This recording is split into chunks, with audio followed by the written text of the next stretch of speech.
What is up, everyone at AceGamesTV? Almost said my channel for a moment there. I'm LordFlame GX, and this is our Smite God Reviews. Now, this is first impressions because I've never played Thor. He's the newest champion, or god, in Smite. And he's a bit buggy at the moment on the beta, well, in the closed beta on Smite. He still needs a patch, I'm guessing, because when I was playing as him, I did not get his passive. And yeah, if none of you know what Smite is like Hon, Dota, LOL. Try to think of the others. I don't think there are any others. It's pretty much like that, but third person case. As you can see, the camera's behind me instead of above.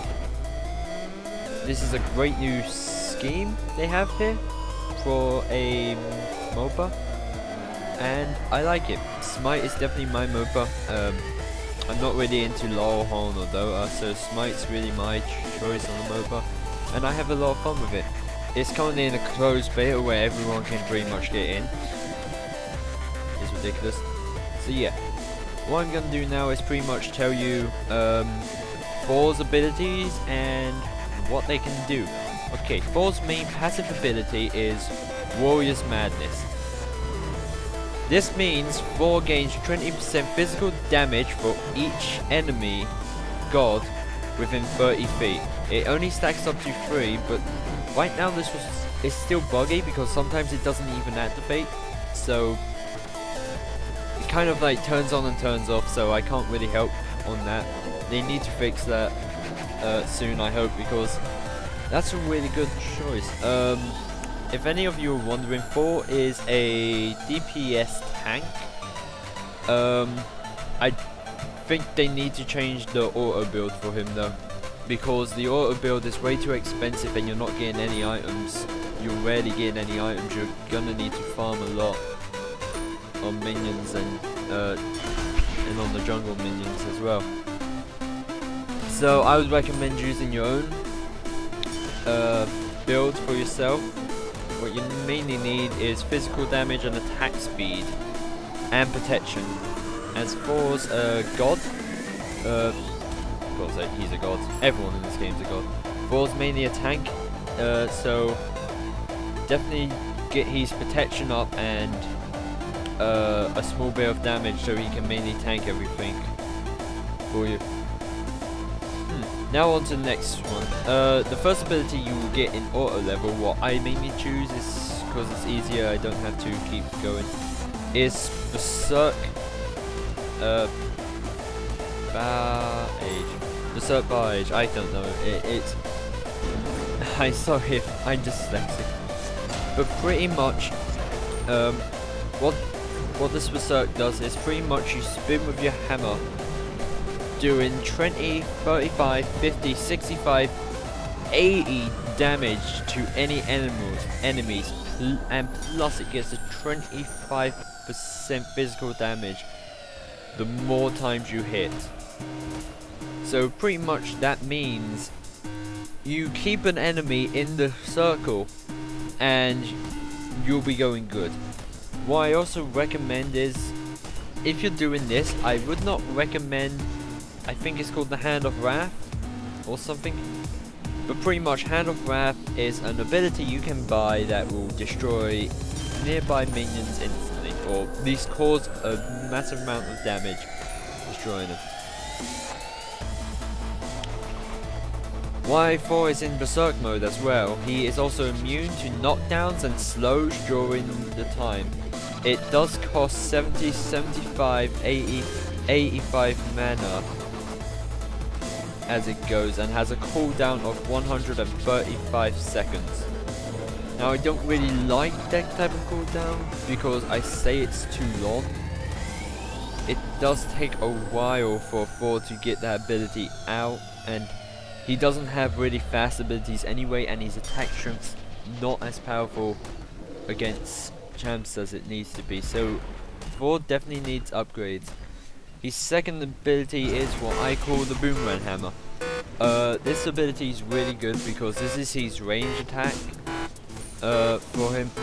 Pretty much he throws his hammer and it comes back doing 50 to 170 damage on one throw, and it does more damage, and it does plus 30% physical damage on the way back, hitting all enemies in front of it and behind it. Once it gets to the end point though, it does a small bit of damage, cutting the enemy's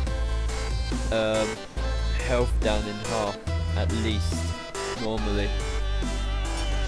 I've only tested this out on proper minions and only the solo, so I don't know, but as long as the information says it, I don't really think it's true because I haven't seen it happen. But yes, when it comes back, it will double its damage, costing 70 to 90 mana, and has a cooldown of 145. This ability is really good. It's got some perks and disperks.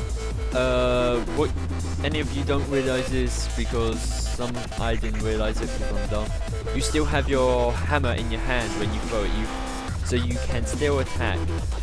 The next one is, sorry if I'm pronouncing this one, Terrain Rift. And pretty much Thor slams his hammer into the ground, causing the ground to come up and stopping any champ or, well, pretty much any god from running away. And also if you hit him directly, it will slow him down by 20 to 40% for 35 seconds. 1 second after the slam, they can't do anything pretty much. They're completely stunned. They can't move one bit. And this is also a great way, like, Thor's a tank, so I would recommend Thor go left or right lane. But if someone's about to run away, if an enemy champion's gonna run away, you could easily use this to stop him, block him in his tracks, or just hit him with it and slow him down and just work on him from there, causing an easy kill for you and an advantage for your team. Now Thor's ult is called, so I think it's Avion of Dawn, and I love this ult. This ult is amazing because this ult, you charge your hammer up in a short burst of electricity and leap into the air. You can see the whole map, and this is so great. Thor is the tank of a Smite group. He can go lane to lane with this. Of course, he can't go from left to all the way right. He has to go left to mid and one right. Because I've tried going that far, but it will not allow you. So you only can like go one lane each time. But with this, hitting the player with this move will cause 150 to 350 damage, and also will stun the enemy for at least 3 seconds. This move is really powerful, and it will cost like 80 to 120 mana. The only thing I don't like about this is the cooldown. The cooldowns pretty much says, out of the info I'm getting it from, 905 seconds. Now I don't believe that is true, but I think the cooldown's less. But honestly, I don't really look. When it's ready, I'm just like, oh, I can use it, or it's been ready for a while. But this move is really good because, for one thing, jumping between lanes, you can see the whole map, stunning the enemy. So if mid needs help, as mid's normally solo, Thor can easily just go up in the air and stun him, and then use Terrain Rift, block him off, and then use Berserk and Boomerang Hammer, and it's pretty much an easy win there. It's an easy champion kill. Overall, Smite is a good game, and I recommend any of you that haven't played this should register for the closed beta. They say it's a closed beta. Honestly, it really isn't, in my opinion. Like, once you get once you're in the beta, you get given free keys to give to your friends. They give them free keys to give to their friends. So pretty much, it's really not a full-on closed beta. It's pretty open, I say.